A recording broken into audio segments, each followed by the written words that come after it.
안녕하세요. 오늘 이 아침에 나오신 성도님들을 환영합니다. 하나님께 간절히 간구하고 하나님과 만날 때 하나님이 주시는 놀라운 기쁨, 평화, 그리고 하나님의 인도하심, 보호하심이 가득한 우리 중앙교회 성도님들 다 되시기를 간절히 축원드립니다.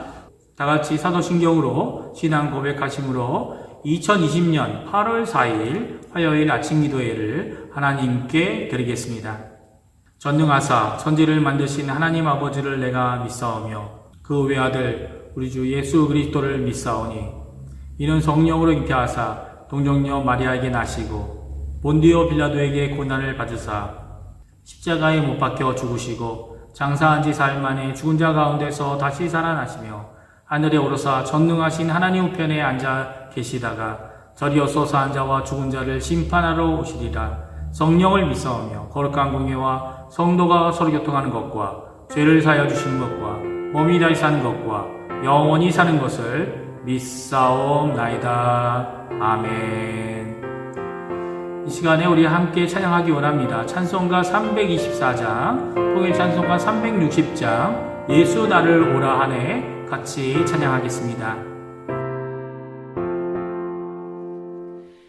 예수 나를 오라 하네 예수 나를 오라 하네 어디든지 주를 따라 주와 같이 가려네 주의 인도하심 따라 주의 인도하심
아멘. 이 아침에도 저희들이 합심하여 함께 기도하겠습니다. 첫 번째, 교회와 성도님들을 위해 기도해 주십시오.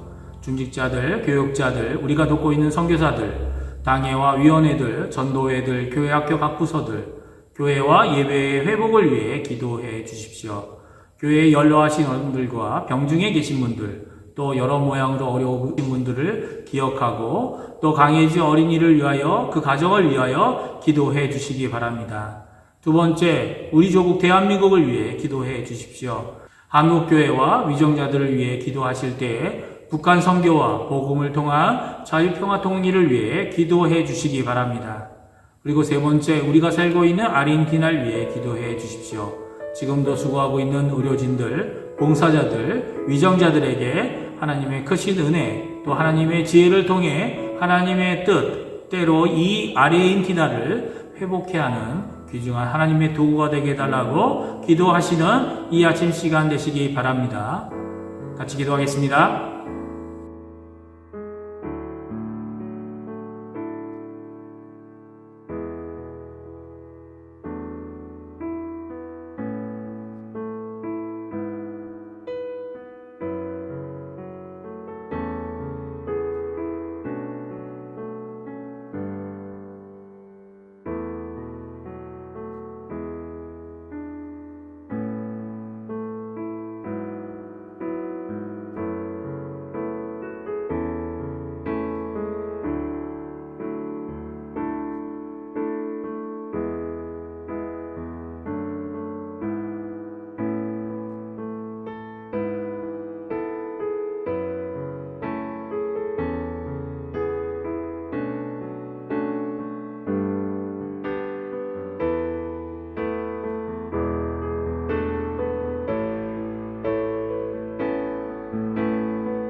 예수님의 이름으로 기도합니다. 아멘. 오늘 이 아침에 저희들이 읽을 하나님의 말씀은 이사야서 19장입니다. 이사야서 19장 1절에서 15절까지의 말씀을 같이 읽겠습니다. 제가 갖고 있는 성경으로는 구약 성경 988페이지에 있습니다. 다 찾으신 줄 알고 1절부터 읽겠습니다.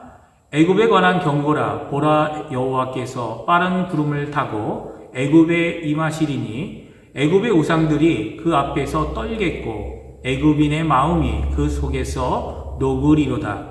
내가 애굽인을 격동하여 애굽인을 치리니 그들이 각기 형제를 치며 각기 이웃을 칠 것이요 성읍이 성읍을 치며 나라가 나라를 칠 것이며 애굽인의 정신이 그 속에서 쇠약할 것이요 그의 계획을 내가 깨뜨리리니 그들이 우상과 마술사와 신접한 자와 요술객에게 물으리로다. 내가 애굽인을 잔인한 주인의 손에 붙이리니 포악한 왕이 그들을 다스리리라. 주 만군의 여호와의 말씀이니라. 바닷물이 없어지겠고 강이 잦아서 마르겠고 강들에서는 악취가 나겠고 애굽의 강물은 줄어들고 마름으로 갈대와 부들이 시들겠으며 나일 가까운 것 나일 언덕의 초장과 나일강 가까운 곡식밭이 다 말라서 날려가 없어질 것이며 어부들은 탄식하며 나일강에 낚시를 던지는 자마다 슬퍼하며 물 위에 그물을 치는 자는 피곤할 것이며 세마포를 만드는 자와 배 짜는 자들이 수치를 당할 것이며 그의 기둥이 부서지고 품꾼들이 다 마음에 근심하리라. 소안의 방백은 어리석었고 바로의 가장 지혜로운 모사의 책략은 우둔하여졌으니 너희가 어떻게 바로에게 이르기를 나는 지혜로운 자들의 자손이라 나는 옛 왕들의 후예라 말할 수 있으랴. 너의 지혜로운 자가 어디 있느냐? 그들이 만군의 여호와께서 애굽에 대하여 정하신 뜻을 알 것이요 곧 내게 말할 것이니라. 소안의 방백들은 어리석었고 노베의 방백들은 미혹되었도다. 그들은 애굽 종족들의 모퉁이 돌이거든 애굽을 그릇가게 하였도다. 여호와께서 그들 가운데 어지러운 마음을 섞으셨으므로 그들이 애굽을 매사에 잘못 가게 함이 취한 자가 토하면서 비틀거림 같게 하였으니 애굽에서 머리나 꼬리며 종려나무 가지나 갈대가 아무 할 일이 없으리로다. 아멘. 오늘 저희가 이사야서 19장의 앞부분의 말씀을 읽었습니다. 그리고 내일도 이사야서 19장의 나머지 부분을 읽을 것입니다. 이렇게 오늘과 내일 19장의 말씀을 통해 하나님께서 애굽에 주신 말씀을 같이 살펴보려고 합니다. 특별히 애굽과 이스라엘은 아브라함 때부터 오래된 관계를 갖고 있던 나라입니다. 결국 종살이로 끝이 났던 애굽 안에서의 이스라엘의 백성의 삶은 처음부터 그랬던 것은 아니었습니다. 요셉을 통해 혜택과 구원을 받았다고 하는 애굽 왕이 있기까지는 이스라엘 백성의 삶이 고센에서 자유로운 자유인의 삶을 살고 있었습니다. 애굽이 이스라엘을 향한 자세를 바꾸어 고된 노역과 종살이를 시킨 이유를 성경은 그들의 급증하는 인구로 말미암아 두려움을 가진 것 때문이었고 또한 정치권, 즉 통치자들이 바뀐 이 두 가지 큰 이유가 있다라고 말씀하십니다. 그러나 생각해보면 약속의 땅으로 이끌기 원하시는 하나님의 뜻과 번성하여 막대한 숫자를 가진 백성의 규모를 가지기 원하신 하나님의 숨은 뜻도 그 안에 분명히 있는 것 같습니다. 이제 온 땅을 심판하시는 하나님께서 이 애굽, 이 오랫동안 이스라엘과 깊은 관계가 있는 애굽도 심판하시겠다고 오늘 말씀하고 계십니다. 그런데 오늘 이사야서 19장의 말씀은 1절에서 15절까지는 심판의 메시지를 전하고 계시지만 내일 읽을 16절부터의 말씀은 애굽이 하나님께로, 특별히 만군의 주 여호와께로 돌아올 것을 말씀해 주고 계십니다. 하나님의 심판의 경고들이 단지 항상 멸망과 쇠퇴로 그 나라와 그 민족이 패망하는 것으로 끝나는 것은 아닌 것입니다. 오히려 이 심판의 경고의 말씀을 듣고 하나님께 돌아와 회개와 변화의 고백을 하게 되고 또 하나님이 용서해 주시고 하나님께서 회복해 주시는 것도 분명히 가능하다고 오늘 말씀해 주고 계신 거죠. 하나님께서 다시 한 번 더 말씀하고 계신 것입니다. 그러면 하나님께서 애굽에게 심판하시겠다고 하신 것이 무엇인지 우리가 오늘 살펴보면서 하나님의 음성을 듣고 하나님께 기도하시는 이 귀한 은혜의 아침 시간 되시기를 간절히 축원드립니다. 첫 번째, 하나님께서는 애굽의 우상들 그리고 영적 악함들을 포악한 왕을 세워 징계하시겠다고 말씀하고 계십니다. 4절 말씀인데요. 우리 한번 같이 읽어보겠습니다. 내가 애굽인을 잔인한 주인의 손에 붙이리니 포악한 왕이 그들을 다스리라. 주 만군의 여호와의 말씀이니라. 종종 정치적 권력자의 폭행으로 온 나라, 온 백성들이 고통에 어려워합니다. 특별히 이제는 전쟁이 외국과의 외세와의 다툼으로 일어나는 것이 아니라 국가 내의 분열과 싸움으로 애굽이 자멸하는데 어려움을 갖게 될 것이다 라고 말씀하고 계십니다. 애굽이 스스로 멸망하게 되는 어려움을 갖게 될 것이라고 말씀하고 계신 거죠. 이런 일이 일어나는 것이 분명히 여호와 하나님께서 심판하시는 섭리 가운데 일어났다 말씀하고 계신 것입니다. 1절 말씀입니다. 같이 한번 읽어보겠습니다. 1절 애굽에 관한 경고라. 보라, 여호와께서 빠른 구름을 타고 애굽에 임하시리니 애굽의 우상들이 그 앞에서 떨겠고 애굽인의 마음이 그 속에서 녹으리로다. 그 어느 것도 하나님보다 먼저 존재하거나 먼저 일어날 수 없습니다. 그분은 빠른 분이십니다. 그러니까 먼저 되신 분이죠. 그분이 애굽에 임함으로 애굽에서 일어나는 모든 일에 대하여 심판하심으로 일어나는 것임을 이사야는 분명히 말씀하고 있는 것입니다.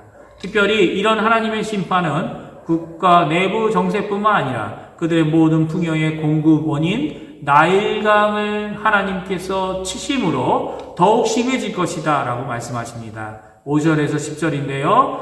이 5절에서 10절은 그동안 애굽 문명이 생기어 일어날 수 있도록 주어진 자연의 혜택인 나일강의 문제가 생긴다라고 말씀하고 있습니다. 이 문제로 온 애굽의 기간 산업들이, 어부들이, 직조자들이, 그리고 농민들이 망하게 될 것이다 라고 말씀하고 있습니다. 이런 하나님의 심판 앞에 인간의 문명과 발달된 그 무엇도 맞설 수 없다란 말이죠.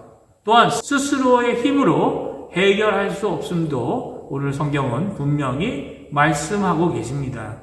11절 12절인데요. 우리 같이 한번 읽어보겠습니다. 소환의 방백은 어리석었고 바로의 가장 지혜로운 모사의 책량은 우둔하여졌으니 너희가 어떻게 바로에게 이르기를 나는 지혜로운 자들의 자손이라 나는 옛 왕들의 후예라 할 수 있으랴.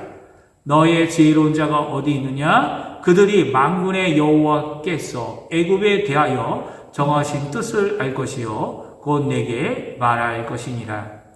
이미 출애굽의 사건을 통해 하나님의 10가지 재앙을 흉내냈던 애굽인들은 그 재앙을 하나도 스스로 해결할 수 없었던 것을 우리가 잘 압니다.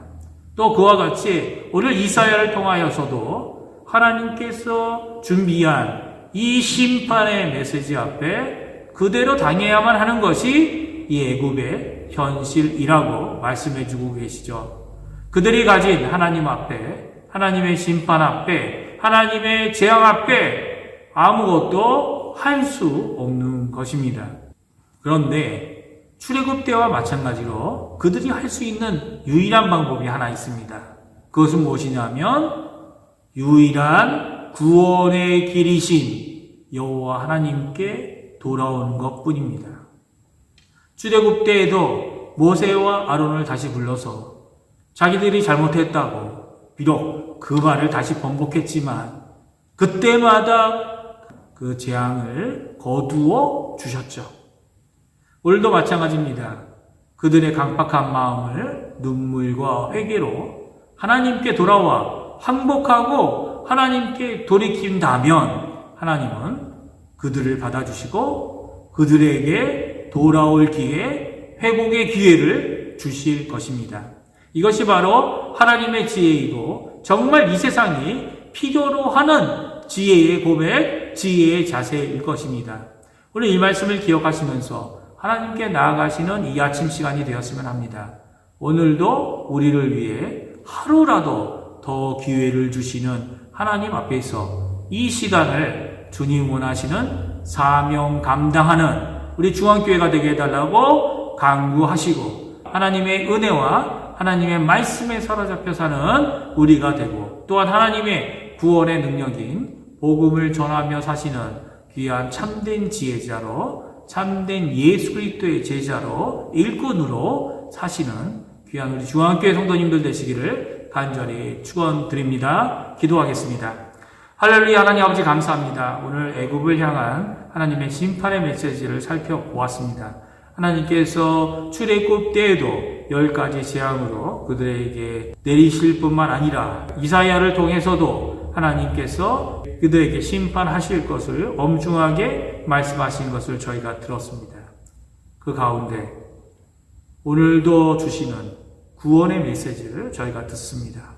다른 길은 없고 예수 그리스도께로 돌아오는 길뿐이라는 하나님께 돌아와 회개하고 그리고 하나님께 돌아와 뉘우치며 눈물로 돌아설 때에 하나님께서 진정 받아주시고 회복하게 하시고 하나님의 일꾼 하나님의 백성을 삼으시는 이 귀한 메시지를 저희가 듣습니다. 아버지 하나님, 오늘 이 아침에 믿지 않는 자들에게 그들을 위하여 기도하고 복음 전하는 용기와 담대한 마음, 준비된 마음, 겸허하고 두려운 마음을 주님 허락하여 주시옵소서. 오히려 그들에게 예수 그리스도의 사랑을 온전히 전하고 그들이 하나님께 돌아와 하나님께 회복을 받는 귀중한 그들이 될 수 있도록 하나님 강구할 수 있는 이 아침 되게 도와주시고 힘주시고 은혜 주시고 그래서 이번 일주일도 하나님이 주시는 힘으로 하나님이 주시는 온전한 능력으로 저희들이 하나님이 주신 그 사명 다 감당하는 하나님의 백성들 되도록 주님 역사하여 주시옵소서. 감사드리며 예수님의 이름으로 간절히 기도하옵나이다. 아멘. 하늘에 계신 우리 아버지여, 이름이 거룩히 여김을 받으시오며 나라가 임하옵시며 뜻이 하늘에서 이루어진 것 같이 땅에서도 이루어지리이다. 오늘날 우리에게 일용할 양식을 주옵시고 우리가 우리에게 죄 지은 자를 사하여 준 것 같이 우리의 죄를 사하여 주옵시고 우리를 시험에 들게 하지 마옵시며 다만 악에서 구하옵소서. 대개 나라와 권세와 영광이 아버지께 영원히 있사옵나이다. 아멘.